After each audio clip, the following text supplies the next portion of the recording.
Yes, good morning to all the students.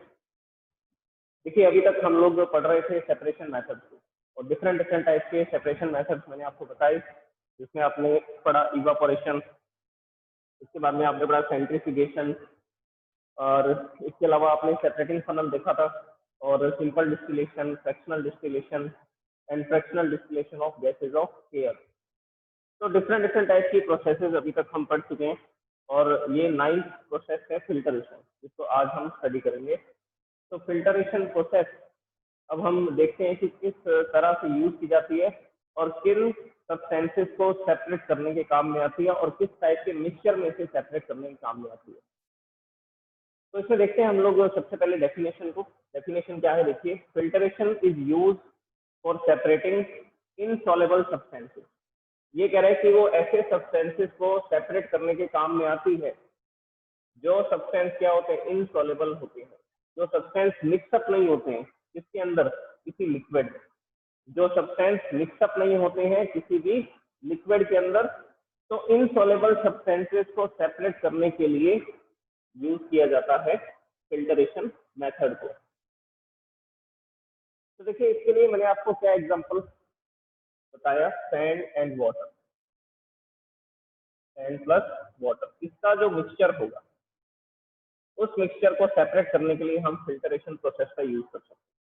अब ये जो सैंड है, ये कैसा सब्सटेंस है, इनसॉल्युबल सब्सटेंस, किसमें, वाटर के अंदर। वाटर एक लिक्विड है, तो लिक्विड के अंदर ये इनसॉल्युबल सब्सटेंस है। तो ऐसे सब्सटेंस को सेपरेट करने के लिए फिल्टरेशन प्रोसेस का यूज करते हैं, और इनका जो मिक्सचर बनता है उस मिक्सचर को बोलते हैं सस्पेंशन। उस मिक्सचर को या उस सॉल्यूशन को क्या बोला जाता है, सस्पेंशन। तो इट इज ए सस्पेंशन। तो सस्पेंशन के कंपोनेंट्स को सेपरेट करने के लिए फिल्टरेशन प्रोसेस का यूज किया जाता है। तो सेपरेशन करने के लिए किस तरह के सब्सटेंसेस को, सस्पेंशन के सब्सटेंसेस, मेन वर्ड है सस्पेंशन, इसके सब्सटेंसेस को सेपरेट करने के लिए फिल्टरेशन प्रोसेस का यूज किया जा सकता है।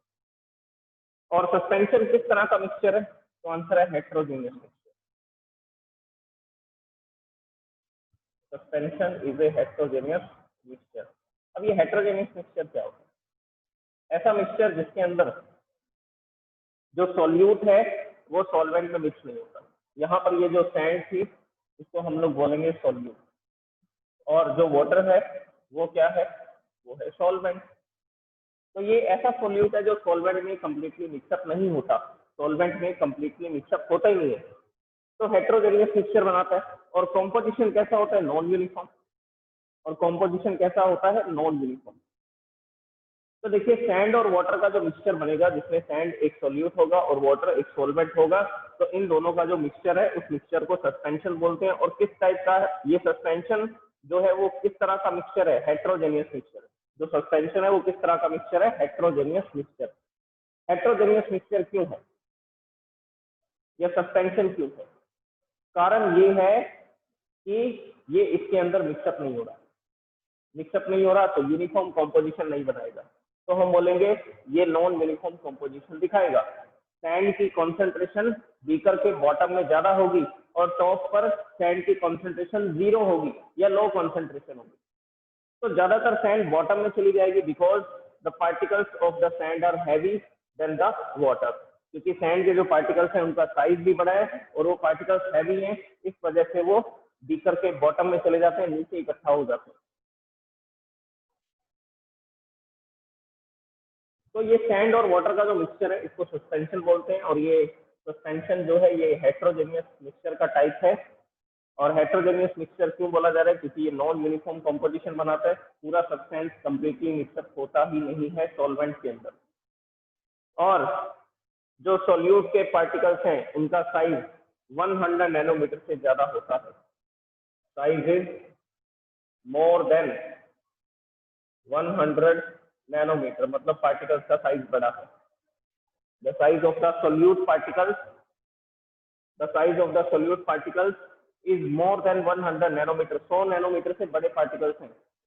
तो लार्ज पार्टिकल होने की वजह से, बड़े पार्टिकल, हैवी पार्टिकल्स होने की वजह से वो वाटर में मिक्सअप ही नहीं होते हैं और बॉटम में इकट्ठा हो जाते हैं। तो सैंड और वाटर, चौक और वाटर, इस तरह के जो भी मिक्सचर्स होंगे उनको हम लोग सेपरेट कर सकते हैं फिल्टरेशन प्रोसेस से।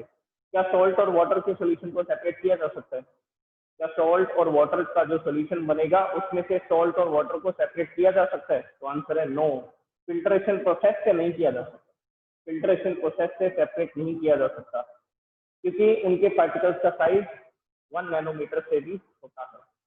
इनके पार्टिकल्स का साइज 1 नैनोमीटर या 100 नैनोमीटर के बीच का होगा। तो स्मॉल पार्टिकल्स हैं तो वो फिल्टर पेपर में से पास आउट हो जाएंगे, छोटे पार्टिकल हैं तो फिल्टर पेपर में से वो पास हो जाएंगे। और सॉल्ट और वाटर के अंदर जो सॉल्ट है और वाटर है आप उसको सेपरेट नहीं कर पाएंगे, आप उसको सेपरेट नहीं कर पाएंगे by using the process of filtration, by using A filter paper. Okay, तो फिल्ट्रेशन प्रोसेस सस्पेंशन के लिए काम आएगी, कोलॉइड्स के लिए भी काम नहीं आएगी।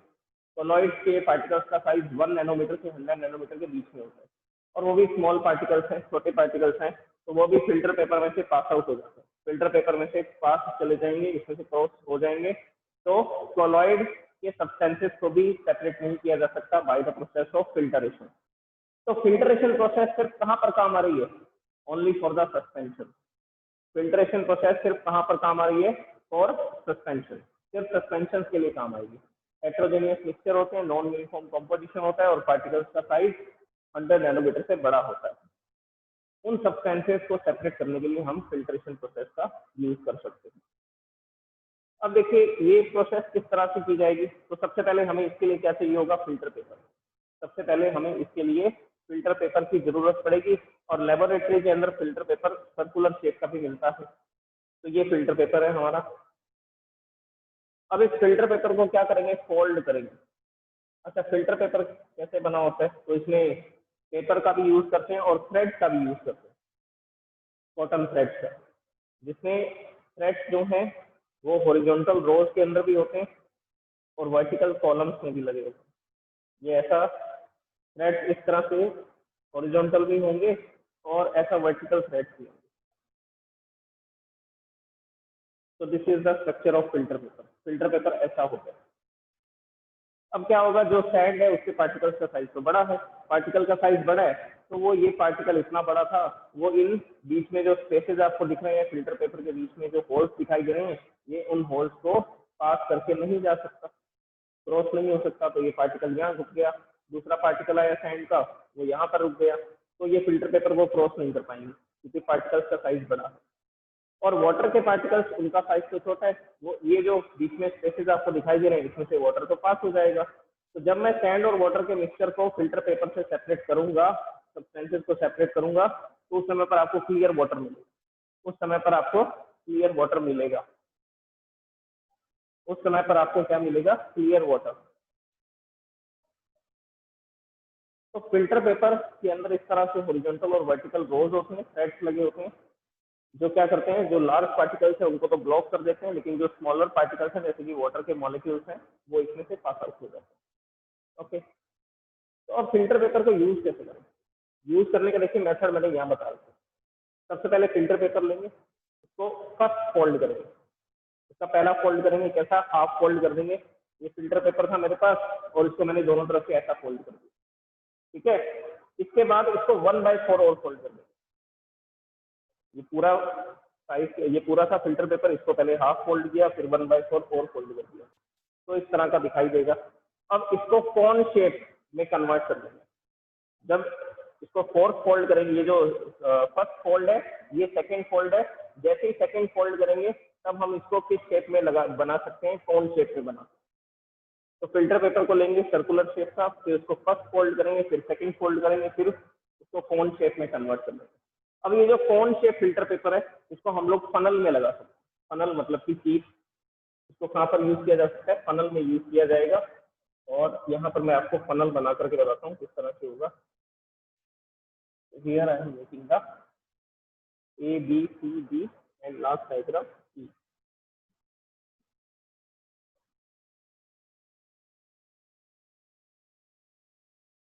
इस तरह से फनल होती है।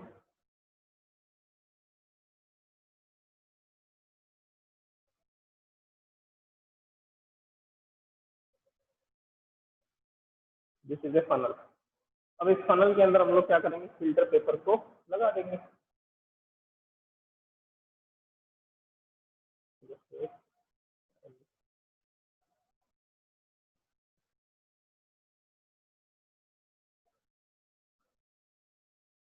और इस फनल के अंदर क्या लगाने वाले हैं हम, फिल्टर पेपर। तो फिल्टर पेपर को यहाँ से उठाया और इस फनल में प्लेस कर देंगे। ये भी कौन शेप का है, ये भी कौन शेप का है, तो बड़ी आसानी से यहाँ पर क्या हो जाएगा, फिट हो जाएगा इस तरह से। यह ऐसा फिल्टर पेपर हमने लगा दिया।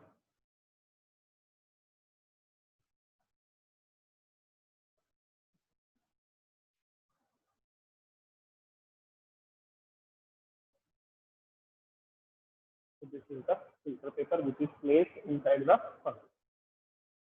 तो यहाँ पर ये जो कौन शेप फिल्टर पेपर था, इसको हमने फनल के अंदर ऐसा रख दिया।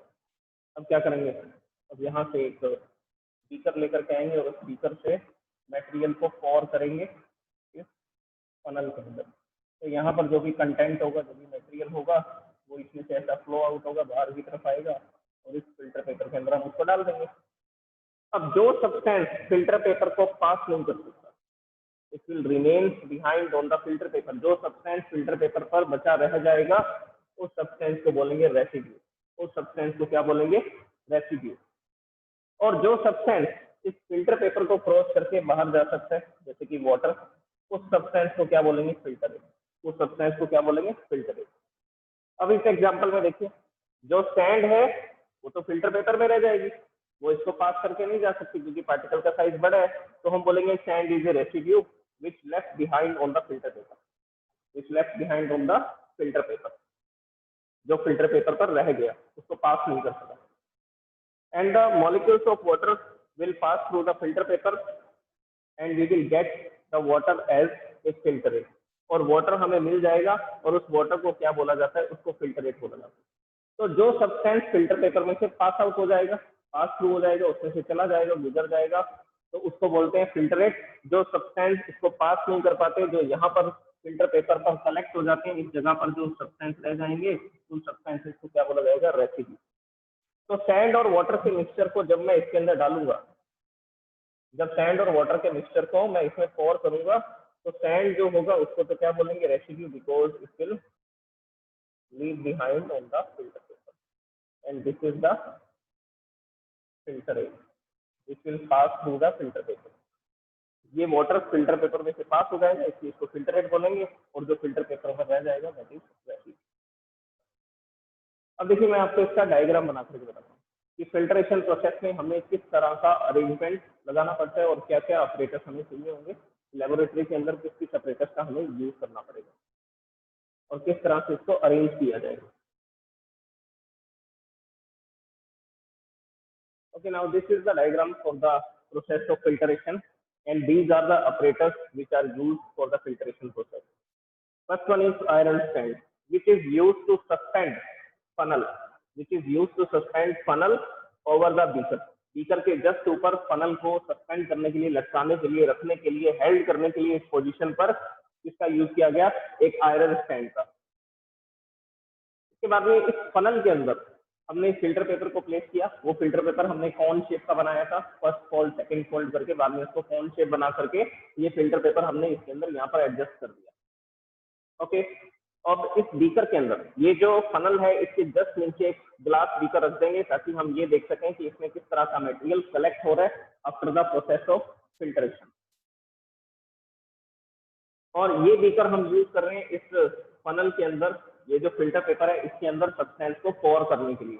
अब इसमें किस तरह का मिक्सचर है, तो मैं यहाँ पर लिख देता हूँ। सबसे पहला एग्जाम्पल हम ले रहे हैं सैंड एंड वाटर मिक्सचर। ये ऐसा लिख सकते हैं, mixture of sand and water, sand and water mixture. इसको सेपरेट करना चाहते हैं तो मैंने इस मिक्सचर को पोर किया, I am pouring this mixture in the funnel which is having filter paper. इसको उस फनल के अंदर पोर कर रहे हैं जिसमें हमने क्या लगा रखा था, फिल्टर पेपर लगा रखा था। तो ये सब्सटेंस जैसे इसमें आएगा, तो अब आपको पता है कि रेसिड्यू कौन होगा और फिल्टरेट कौन होगा। तो यहाँ से वाटर इसमें से पास आउट हो जाएगा और ऐसा ड्रॉप बाय ड्रॉप इसमें गिरता रहेगा और धीरे धीरे इसमें क्या हो जाएगा, कलेक्ट हो जाएगा। तो इस बीकर में क्या कलेक्ट होने वाला है, नीचे जो ग्लास बीकर है इसमें आप देखेंगे, इसमें आपको क्लियर वाटर दिखेगा। इसमें आपको क्या दिखाई देगा, इसमें आपको क्लियर वाटर दिखाई देगा। इसको थोड़ा बड़ा लिखता हूँ मैं ताकि आपको विजिबल रहे what I am writing. So this beaker is having water, which is a filtrate. ये एक फिल्टरेट है. इसको फिल्टरेट क्यों बोल रहे हैं? इसको फिल्टरेट क्यों बोल रहे हैं? क्योंकि ये फिल्टर पेपर में से पास हो रहा है. That is why we are calling the water is a filtrate. और रेसिड्यू कहाँ पर होगा? सैंड आपको मिलेगी इस फिल्टर पेपर के अंदर. देखिए ये पार्टिकल्स मैंने बनाए सैंड के. ये सैंड के पार्टिकल्स यहाँ पर कलेक्ट हो गए, इस जगह पर रह गए, ये फिल्टर पेपर को पास करके नहीं जा पाए, तो इस फिल्टर पेपर में क्या रह जाएगी? सैंड. और sand is a residue because sand can not pass through the filter paper. वो फिल्टर पेपर में से पास नहीं हो सकती because it has particles of large size, क्योंकि इसके अंदर पार्टिकल हैं बड़े बड़े साइज के जो फिल्टर पेपर को क्रॉस करके नहीं जा सकते.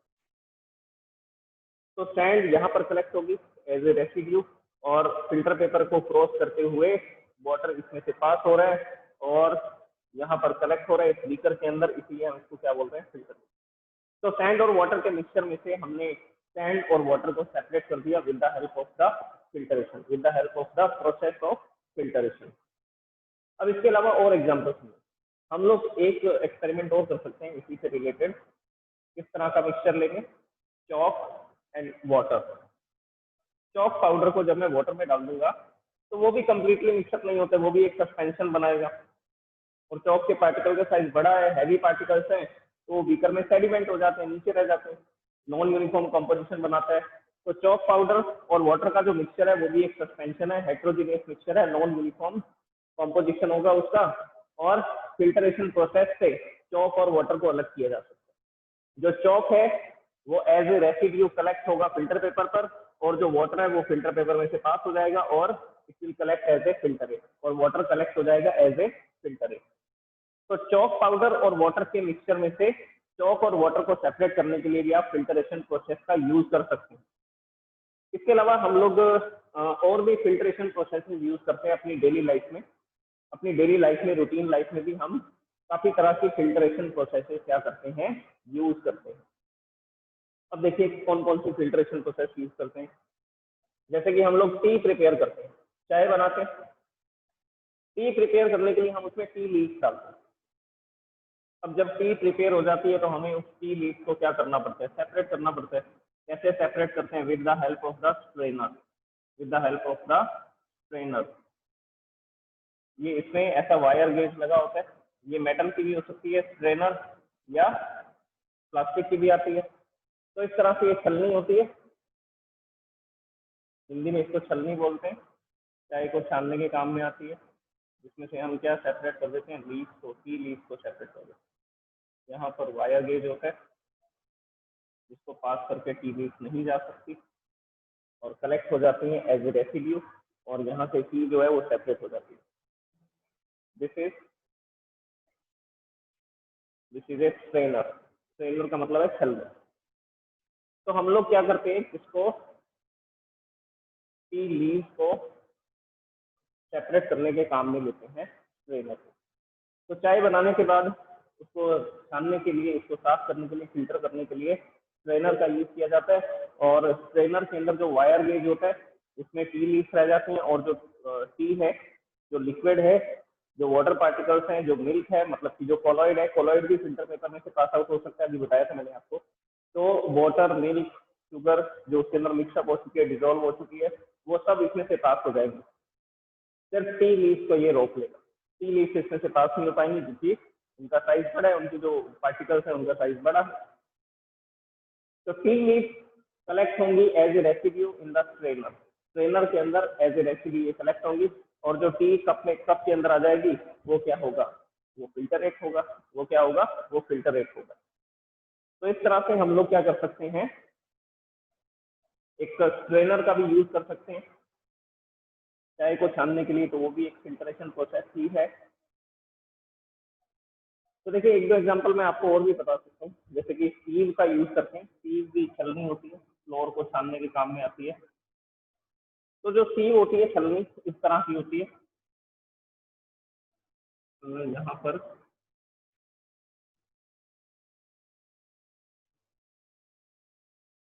ये नीचे यहाँ पर इसके अंदर भी क्या लगा होता है? Wire gauge. इसमें भी क्या लगा होता है, वायर गेज। इसमें से क्या हो सकता है, हम किसको साफ करने के काम में ले सकते हैं, फ्लोर को आटा छानने के काम में ले सकते हैं। अब हम क्या करते हैं, फ्लोर, देखिए फ्लोर जो है उसके अंदर कुछ इम्प्योरिटीज होती हैं, जैसे कि वीट जो होती है उससे फ्लोर बनाया जाता है। तो वो जो वीट के छिलके होते हैं, कवर होता है, वो भी इसके अंदर होता है फ्लोर के अंदर। उसके साथ साथ उसमें कुछ हस्क पार्टिकल्स हो सकते हैं, हस्क पार्टिकल्स हो सकते हैं। तो उनको सेपरेट करने के लिए हम लोग किसका यूज करते हैं, हम लोग यूज करते हैं सीव का। तो सीव के अंदर हम फ्लोर को डालते हैं और फ्लोर को साफ करना शुरू कर देते हैं। तो उससे क्या होता है, फ्लोर के आटे के जो पार्टिकल्स हैं वो तो छोटे छोटे हैं, वो तो इसमें से पास हो जाते हैं, वो तो इसमें से क्या हो जाते हैं, पास आउट हो जाते हैं।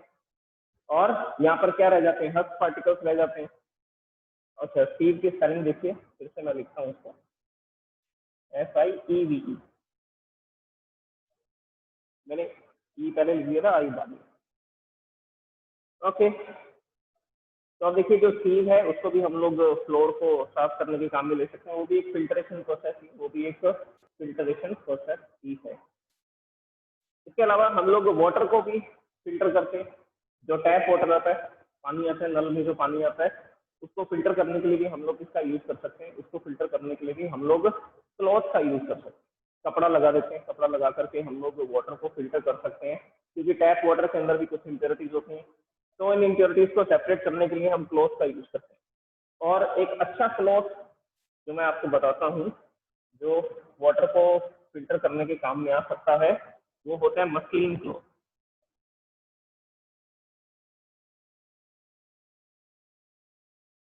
ये कॉटन और सिंथेटिक दो मटेरियल से बनता है, ठीक है। नेचुरल कॉटन नेचुरल है और सिंथेटिक मटेरियल इसमें मिलाया जाता है। और मसलिन क्लॉथ की जो खासियत है वो ये है कि इसमें जो थ्रेड्स होते हैं वो क्लोजली पैक्ड होते हैं। जो थ्रेड्स होते हैं वो क्लोजली पैक्ड होते हैं, तो इनके बीच में से पार्टिकल्स के क्रॉस होने की जगह नहीं होती।